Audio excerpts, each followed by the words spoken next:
الله وبركاته. إن الحمد لله نحمده ونستعينه ونستغفره ونعوذ بالله من شرور أنفسنا ومن سيئات أعمالنا من يهده الله فلا مضل له ومن يضلله فلا هادي له وأشهد أن لا إله إلا الله وحده لا شريك له وأشهد أن محمدا عبده ورسوله. أما بعد فإن خير الحديث كتاب الله وخير الهدي هدي محمد صلى الله عليه وسلم وشر الأمور محدثاتها وكل محدثة بدعة وكل بدعة ضلالة وكل ضلالة في النار.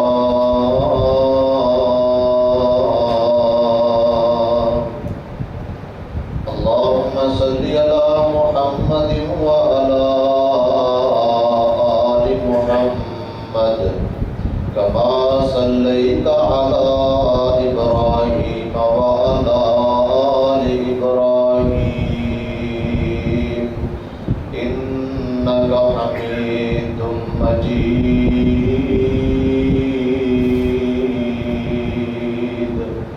اللهم بارك على محمد وعلى آل محمد كما باركت على إبراهيم وعلى آل إبراهيم إنك حميد مجيد.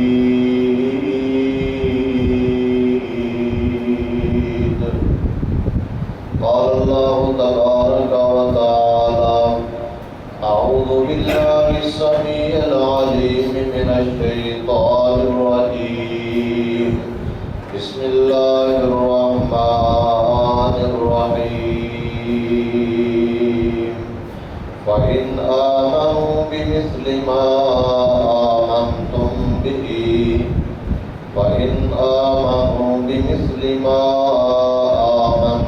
به فقد اهتدوا. وقال في مقام آخر: محمد رسول الله والذين معه أشداء على الكفار. رب اشرح لي صدري ويسر لي أمري واحلل عقدة من لساني يفقهوا قولي. رب زدني علما رب زدني فهما. سبحانك لا علم لنا إلا ما علمتنا إنك أنت العليم الحكيم.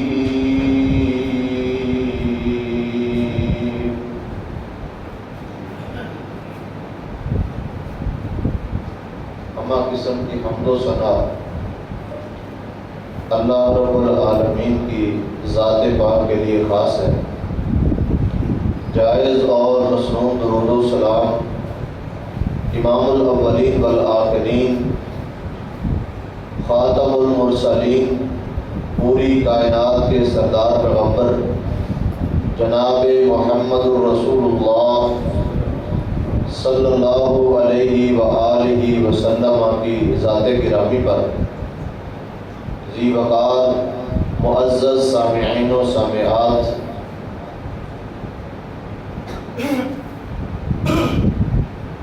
دنیا کے اندر اللہ تعالیٰ نے انسانوں کی ہدایت کے لیے کافی سارے انبیاء کرام کو اس دنیا کے اندر مبعوث فرمایا۔ انبیاء کرام اپنی اپنی مدتیں پوری کر کے اپنی قوموں کو تبلیغ کر کے جا چکے۔ اللہ تعالیٰ نے یہ سلسلہ ہمارے پیارے نبی مکرم جناب محمد الرسول اللہ صلی اللہ علیہ وآلہ وسلم پر ختم فرمایا۔ آپ کے بعد اس امت کے اندر سب سے افضل جو مخلوق، سب سے افضل جو لوگ تھے وہ رسول اللہ صلی اللہ علیہ وسلم کے صحابہ کرام۔ آپ کے بعد طبقہ صحابہ اس امت کا بہترین گروہ دنیا کے اندر موجود تھا، اور وہ ذمہ داری، وہ ڈیوٹی جو ایک نبی کے سپرد کی جاتی ہے، آپ علیہ الصلوۃ والسلام کی وفات کے بعد یہ کام نبی کے صحابہ نے بڑے اچھے انداز کے ساتھ پورا کیا اور اس کو دنیا کے اندر پھیلایا۔ تاریخ عالم میں بہت کم ایسی شخصیات ملتی ہیں جن کی ذات میں اس قدر صلاحیتیں اور خوبیاں وہ ایک ساتھ جمع ہو گئی ہوں۔ بہت کم ایسے لوگ ہوتے ہیں جن کو اللہ تعالیٰ نے بے شمار بے پناہ صلاحیتوں سے نوازا ہو۔ اگر ہم دیکھیں، ایک طرف فتوحات، نظام حکومت، مساوات، عدل و انصاف، مذہبی رواداری، اور اس کے ساتھ ساتھ دوسری طرف روحانیت، زہد و تقوی، علم کے اندر بصیرت، فقاہت اور انتہائی زیادہ دانش مندی اور ایک دور اندیشی، اگر یہ تمام صفات کامل ترین ہمیں نظر آتی ہیں تو رسول اللہ صلی اللہ علیہ وسلم کے بعد اتنی صفات کی حامل شخصیت جناب عمر بن خطاب رضی اللہ تعالیٰ عنہ کی شخصیت ہے۔ سیدنا عمر رضی اللہ تعالیٰ عنہ خلافت راستہ کے دوسرے جو ہے یہ سالار ہیں، دوسرے خلیفہ، اور رسول اللہ صلی اللہ علیہ وسلم کے سسر، آپ علیہ السلام کے انتہائی قریبی ساتھی، اور مسلمانوں کے اندر ایک عبقری شخصیت کی حیثیت سے سیدنا عمر بن خطاب کا تعارف موجود تھا۔ آئیے آج جانتے ہیں کہ سیدنا عمر رضی اللہ تعالیٰ عنہ کی یہ وہ صفات جن کو صرف اپنے نہیں بیگانے بھی تسلیم کرتے تھے، غیر بھی تسلیم کرتے تھے۔ سیدنا عمر بن خطاب رضی اللہ تعالیٰ عنہ کا اسلام بے شک رسول اکرم صلی اللہ علیہ وسلم کی دعا کا نتیجہ ہے۔ یہ آپ علیہ الصلوۃ والسلام کی دعا ہے کہ سیدنا عمر رضی اللہ تعالیٰ عنہ جیسے سخت مزاج انسان اور جو مسلمانوں کے بارے میں انتہائی زیادہ سخت تھے، انہوں نے اسلام کو قبول کیا۔ یہی نہیں بلکہ یہ رسول اللہ صلی اللہ علیہ وسلم کی دعا کا نتیجہ ہی تھا کہ ایک سفیر قریش اور قریش کے ہاں ایک مسلم شخصیت، قریش کے نزدیک ایک متفقہ حاکم، ایک متفقہ منصف، اور ان کے ہاں ایک بہادر آدمی، وہ ایسے اسلام قبول نہیں کیا اس نے، بلکہ رسول اکرم صلی اللہ علیہ وسلم کی یہ عظیم الشان دعا اس کا نتیجہ ہے کہ سیدنا عمر جیسے انتہائی زیادہ سخت طبیعت والے انسان مسلمانوں پر بہت زیادہ سخت یہ اسلام کے دائرہ میں داخل ہوئے، اور اس سختی کی وجہ ان کے والد خطاب انتہائی زیادہ سخت مزاج انسان تھے، حتیٰ کہ وہ سیدنا عمر رضی اللہ تعالیٰ عنہ سے اونٹ چرواتے تھے، پتھر اٹھواتے تھے، اور اگر کہیں سستی کرتے سزا دیتے۔ شاید سیدنا عمر رضی اللہ تعالیٰ عنہ کی طبیعت میں جو سختی ہے اس کی بھی وجہ یہی ہے کہ ان کے والد ان کے باپ کی طبیعت میں انتہا درجے کی سختی موجود تھی۔ سیدنا عمر رضی اللہ تعالیٰ عنہ اسلام قبول کیا۔ اسلام قبول کرنے کے بعد دین کے معاملے میں انتہائی زیادہ سختی سے پیش آنے والے، لیکن اللہ نے قرآن مجید کے اندر یہ صفت بیان فرمائی ہے، اشداء علی الکفار، بے دین لوگ، کافر لوگ، اسلام کے دشمن، ان کے لیے یہ لوگ انتہائی سخت ہیں۔ رحماء بینہم، آپس کے اندر انتہائی نرم دل، آپس کے اندر ایک دوسرے کے ساتھ پیار محبت رکھنے والے، ایک دوسرے کے ساتھ نرم گوشہ رکھنے والے صحابہ کرام کی یہ صفت اللہ تعالیٰ نے قرآن مجید کے اندر بیان فرمائی ہے۔ سیدنا عمر رضی اللہ تعالیٰ عنہ، ان کے فضائل بہت زیادہ ہیں، ان کی شخصیت بڑی باکمال، بڑی باروب شخصیت۔ اسلام قبول کرنے کے بعد اللہ تعالیٰ نے رسول اکرم صلی اللہ علیہ وسلم کی دعا کے مطابق اسلام کو سیدنا عمر کے ذریعے بہت زیادہ تقویت اور مضبوطی بخشی ہے۔ اسلام مضبوط ہو گیا۔ سیدنا عمر کے اسلام قبول کرنے سے اسلام ظاہر ہو گیا۔ پہلے لوگ چھپ کر عبادت کرتے، اسلام کا نام لینے میں ہچکچاتے تو نہیں، لیکن بہرحال وہ کافروں سے چھپتے تھے صرف اپنا اسلام اپنا دین بچانے کے لیے۔ لیکن یہ وہ شخصیت جب اسلام قبول کیا، مسلمانوں کے اندر ایک نئی جان آ گئی، مسلمانوں کے اندر ایک ایمان کی نئی حلاوت اور نئی لہر آ گئی، مسلمانوں کا ایمان مضبوط ہو گیا۔ لوگ سیدنا عمر رضی اللہ عنہ کے اسلام قبول کرنے کے بعد سارے عام عبادت کرنے لگے، دین کی دعوت دینے لگے، دین اسلام اس کے اوپر عمل کرنے لگے، تو یہ اللہ تعالیٰ نے ایک انتہائی عظیم شخصیت اسلام کو عطا فرمائی۔ یاد رکھیے، ان کے فضائل رسول اکرم صلی اللہ علیہ وسلم کی زبان سے بے شمار احادیث ہیں کہ آپ علیہ السلام نے سیدنا عمر رضی اللہ تعالیٰ عنہ کو کئی مقامات پر بہت بڑے بڑے سرٹیفکیٹ جاری فرمائے ہیں۔ رسول اکرم صلی اللہ علیہ وسلم نے خود سیدنا عمر کے ایمان کی گواہی دی۔ جس وقت سیدنا عمر رسول اللہ کے ساتھ چل رہے ہیں، فرمایا مجھے ہر چیز سے زیادہ آپ سے پیار ہے، لیکن اپنی جان سے بڑھ کر آپ سے محبت نہیں کرتا۔ فرمایا نہیں، ہر چیز سے بڑھ کر، حتیٰ کہ اپنی جان سے بڑھ کر مجھ سے پیار کر۔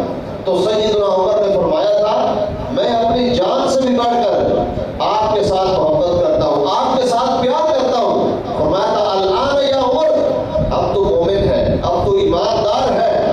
یہ رسالت نبوی کی طرف سے سیدنا عمر رضی اللہ تعالیٰ کو مومن ہونے کی گواہی ملی ہے کہ یہ ایماندار شخص ہے۔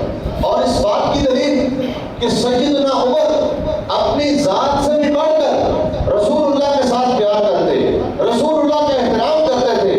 اگر کوئی بندہ معمولی سی بھی نبی مکرم جناب محمد رسول اللہ صلی اللہ علیہ وسلم کی گستاخی کرتا یا گستاخی یا حاضہ سرائی کرنے کی کوشش کرتا، سیدنا عمر کی تلوار بے نیام ہو جاتی تھی، نیام سے باہر آ جاتی، اور رسول اللہ صلی اللہ علیہ وسلم سے اجازت طلب کرتے، اے ضروری یا رسول اللہ اصلی بہنوں کا حاضر منافق، مجھے اجازت دیجیے میں اس کی گردن کو اڑا دوں، اس کی گردن کو تن سے جدا کر کے رکھ دوں۔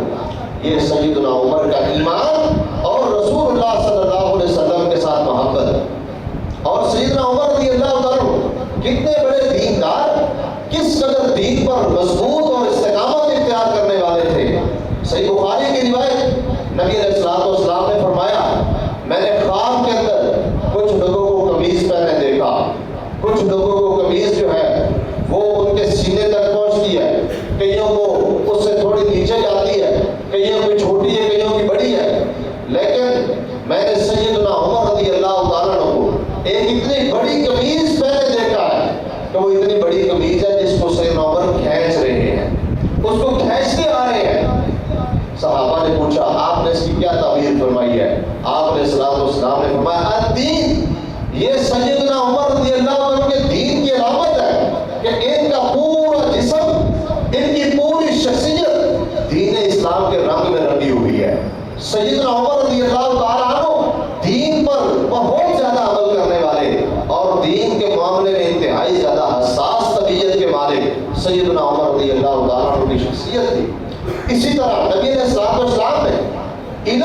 گواہی بھی دی ہے کہ میری امت میں سے بہت بڑے عالم سیدنا عمر رضی اللہ تعالیٰ عنہ ہو گئے.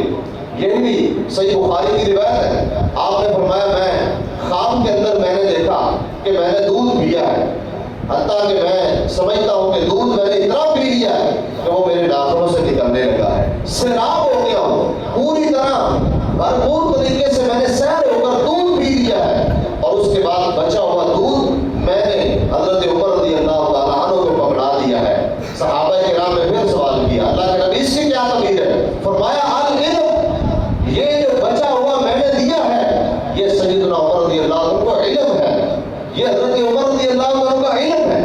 اور یہ اس بات کی دلیل نبی مکرم صلی اللہ علیہ وسلم نے فرمایا ہر امت کے اندر اللہ تعالیٰ نے کچھ محدثین رکھے ہوتے ہیں. محدث کہتے ہیں وہ بندہ جس کو اللہ کی طرف سے الہام ہوتا ہے، جس کے دل پر اللہ کی طرف سے الہام ہوتا ہے. ہر امت کے اندر ایسے صاحب الہام لوگ ہوتے ہیں.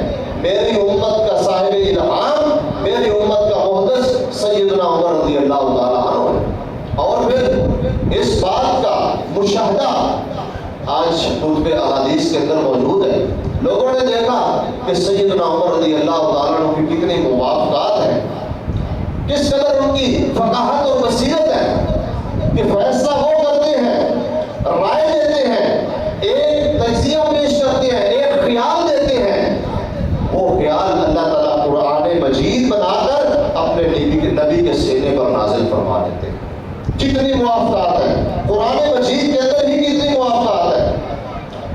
مقام ابراہیم کو مسلح بنانے کا حکم نازل ہوا سیدنا عمر کی رائے پر. رسول اکرم صلی اللہ علیہ وسلم کی بیویوں کے بارے میں پردے کی آیات نازل ہوئی، مسلمان عورتوں کے بارے میں پردے کے احکام نازل ہوئے سیدنا عمر کی رائے پر. اور بدر کے قیدیوں کے بارے میں آیات نازل ہوئی سیدنا عمر رضی اللہ تعالیٰ کی رائے پر. اور پھر سیدنا عمر رضی اللہ عنہ کے ایسے فیصلے، اس قدر بصیرت والے فیصلے جس بصیرت کو بعض دفعہ سیدنا ابو بکر صدیق بھی نہیں پہنچ سکتے تھے.